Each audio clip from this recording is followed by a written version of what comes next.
Welcome to another episode of Jordans and Jazz. Again, I'm your host, Juan Williams. And for those of you that don't know me or are new to my show, I'm a musician and I teach piano and guitar lessons, mainly with the focus on jazz, funk, hip hop, R&B. I also worked at an athletic shoe store, and that's where the start of my sneaker collection begins. So if you're a fan of sneakers, a fan of music, you are definitely in the right place. Again, don't forget to subscribe to my YouTube channel. If you're new to my channel, hit the bell. Also like the video or dislike the video, depending on your take on today's topic. It's a little bit, I think it's going to be a little bit different than kind of topics that I've handled before in the past. But again, make sure you subscribe, hit the bell for notifications, and hit the like button for me. Also, follow me on Instagram. That's where I do also share my kicks of the day, post videos of me playing the piano or guitar sometimes, maybe even bass. You might get a bass video in there here and there. I also share some of the music that I'm listening to, and subscribe to Twitter at Jordans and Jazz. That's where I do have notifications on when I do go live. Again, I do go live every Tuesday at 8 p.m. Central Time. So again, subscribe to the Twitter at Jordans and Jazz, IG at Jordans and Jazz. Okay, so I get about my notifications. Also, if you are a musician and you're looking for any practice tips or some lessons, go to my Patreon, the Jordans and Jazz. Join. It's $5. It's a great way to support the show. Also, like I said, I have the Jordans and Jazz lesson series on my Patreon. Where I do have lessons and tips and tricks for you musicians out there, to maybe give you a little bit different perspective on, or give you some ideas for your practice time, or even some things for you to work on. So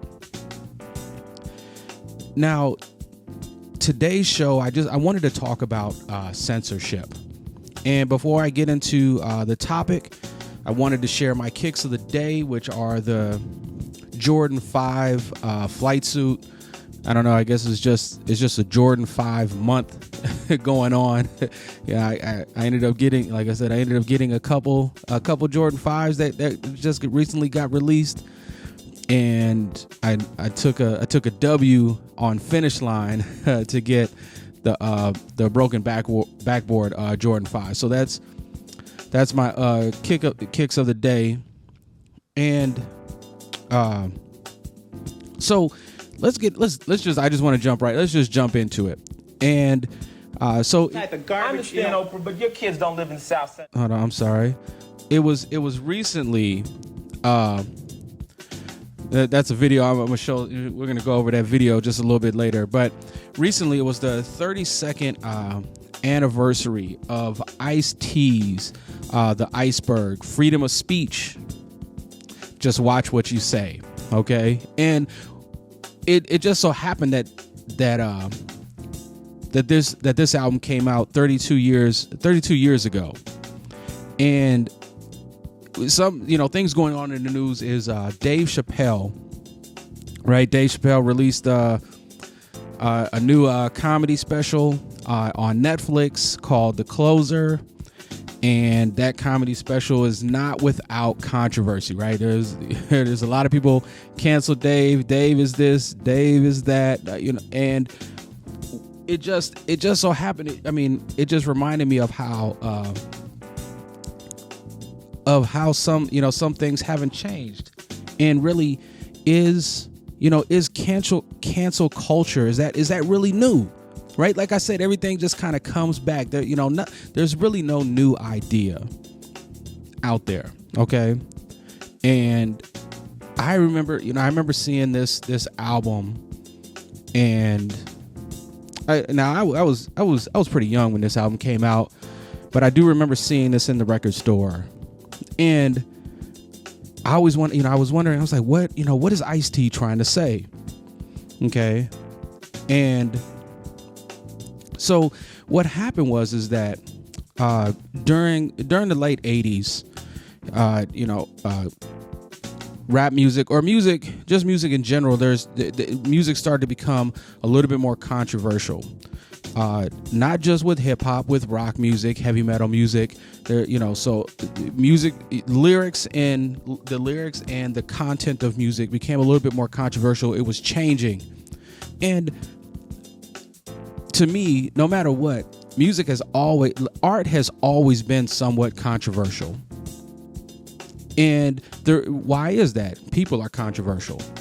Artists have a perspective, and so they create art based on their perspective and controversy. Okay. So one thing that one thing I do remember is the stickers that had to be placed on these albums, and the parental warning stickers. And that was really a compromise, because Tipper Gore, Al Gore's wife, okay, really wanted hip hop music to cease from being created.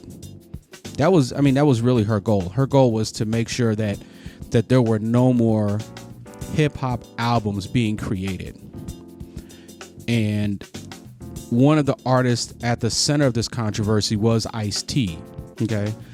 And, Ice-T, like many other hip hop artists, had controversial lyrics. Other bands had controversial lyrics too. But I want to play this clip from the Oprah show with Ice-T, who was on the panel. And funny enough, who's on the panel is the other Juan Williams, right? And me and the other Juan Williams have two totally different perspectives on this idea of what art is and what should be played. But let's take a look at this clip. Type of garbage. I understand, Oprah, but your kids don't live in South Central Los Angeles. 387 of your kids didn't die last year. My audience isn't your kids. If they are, they want to know what's going on in my neighborhood. Freedom of speech is freedom of speech, yeah. Yeah, I want to pick up on two things. One, Juan Williams said that the music industry is marketing this as the form of music to sell. That's just one aspect of between Tracy Chapman, Living Color. Within the world of rap music, there's Public Enemy, who have some problems, but are basically black nationalists. There's Stetsasonic, who are humanists, who preach black education. There's Boogie Down Productions, who in a similar vein. Let's not say all rap is one thing. It is not one thing. Rap is not a monolith, just like R&B or rock is not a monolith. It has to be taken artist by artist. Point two is that when you take an artist like Ice-T or any number of rap artists, what they really do, from my point of view, is describe the reality of the world they live in. When I was a kid, I read Native Son. It's one of the books that made me want to be a writer. That is a book that a lot of people would want to ban right now because of the depiction of violence in the world that Richard Wright depicted. To me, what Ice-T and some of the better rappers do is depict a world that contemporary urban youngsters live in. We can't be afraid of it. It's the reality of their lives. I think if there's anything, it's a postcard that tells us... We can't be afraid of it. Is it necessary to promote it? I think it's necessary to realize that it's a reality, and to say that these records should not be played... Nelson, where's the line between validating and exposing? I think the problem here is you have a lot of groups who are out there validating the racism, celebrating the violence. And I think also we have a very distinguished panel. We're missing one element to the show. There are no producers or distributors on the panel today. And this is an economics issue as well. And so far, it's been a no-comment approach on the part of Warner Brothers, Geffen Records, and others who are making the big money. They should be represented here. Yeah, you will say what? I own my own record label. I own a label that's distributed by Epic Records. And, you know, I don't say you have to make a record any particular way. When an artist comes into me, they say, I want to make gospel music. I said, make the best gospel music you can. They say, I want to make this, make it. I let the artists do what they want to do. I own that, merchandising companies, a whole bunch of other things. Well, let's address the issue of economics. Money is what I mean. You're gonna sell to me. I'm in it because I am an artist. I try to treat my artists like artists. To be honest, record companies are after money, but they could have never conceived making a record like NWA. They wouldn't have said, let's make a record that says that to make the money. That's what the artists wanted to do. The record company's job is to put the record out there. That's all they want to do. Tipper? Well, I would hope that both artists and record companies would put a higher value on our kids. We all share a responsibility for the values that we transmit to our kids. We have freedom of speech in this country, and you have a right to have lyrics that abuse women, that use racism, but we have a right to speak out against them, and we also have a right to alert parents that this is being marketed aggressively to very young kids at a time when they are forming their opinions. Yeah, you say that. Yes, sir. Okay. I would like... Oh, wow. Okay. So just in that small excerpt from the Oprah Winfrey Show back, I think in 1989. Now, if you want to go back and watch the video, the video is in, you know, it's out there on YouTube. You can go and check out the whole show. There's another video somewhat on this topic, and it's on the Donahue Show, and it has 2 Live Crew. So another controversial, hip hop group from the Miami area. You got to know Uncle Luke. I don't know if if you don't know Uncle Luke, I don't know why you would even care about this conversation. But so yeah, it's a lot to take in. And so one point I wanted to, talk about is how Ice-T explained that the artists make music and the record companies could not come up with the idea, let's say, of an album that NWA made, right? They couldn't come up with that. And there was an audience for this art, okay? There was an audience for this art, and the record companies put out the album based on their business model because there was an audience for this art. Okay. And let's take Dave Chappelle's comedy special. Netflix could not come up with a creative comedy show that Dave Chappelle provides, right? Like, Dave Chappelle is one of the greatest comedians. Okay. I mean, you can argue that point, whatever, however you feel about Dave Chappelle. I think he's a great comedian. Okay. But Netflix, they have to, based on their business model, they know that there's an audience because there's people like me that want to see Dave Chappelle. Okay. Now, I've seen Dave Chappelle live probably 3 or 4 times. He's come to Minneapolis, and I've definitely, been to his show 3 or 4 times. Okay. So he comes out with a comedy special. I watch it. There's an audience for it. Netflix puts it out based on their business model. Now, one thing I just wanted to point this out. So, as much as I disagree, right? I disagree with Tipper Gore. There is one thing I do agree with, and just like I have a right, and an artist has a right to create the art that they believe that they need to create, you also have the right to say that you don't like their art. You have a right to disagree with their art. Okay. But what I don't think should happen is an artist being censored. So I don't agree with an artist being censored. So, getting back into it. So what was the outcome of this discussion? What really happened, right? So these warning labels went on album covers. The artists actually had to pay for them. Now what artists are making per album?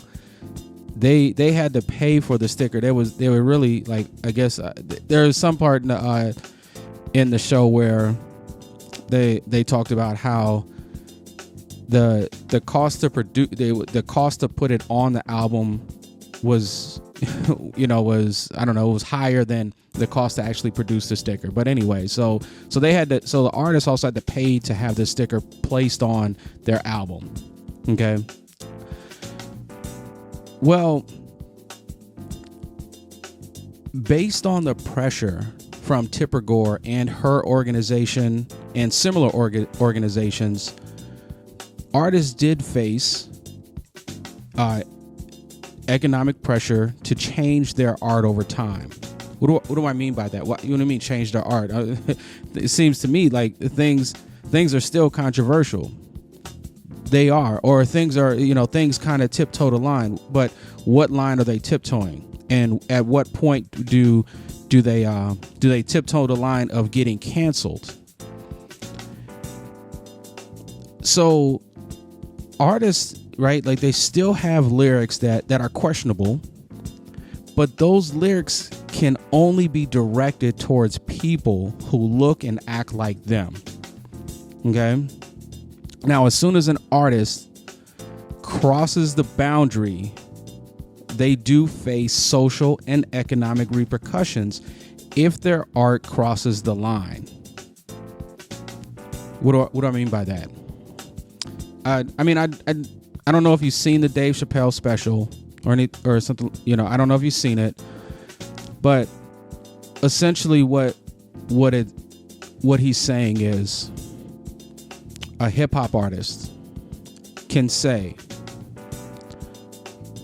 in his song, in no particular words, that they could shoot another black man in their music, right? They could, in their lyrics, they could say they could shoot another black man. But if they cross the line and say anything that any other protected class deems offensible, they are subject to social pressure, culture, right? The cancel culture and economic repercussions, as we've seen by the Baby on some of his comments during a concert that he was performing at. And that was their goal. And now it's my opinion that artists have the right to create art based on their perspective and their creativity. If their perspective and creativity crosses the line, I do not believe they should be canceled and or censored. Okay,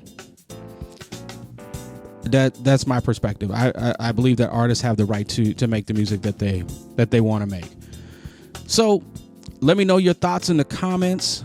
Again, if you can agree with me or disagree with me, but I'm on the side of the artist making the music, even if I don't like the art.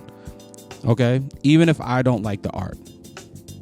Some art I like, some art I don't like, right? And that's those are things that that I think about. But again, let me know in the comments. Remember, subscribe to my YouTube channel.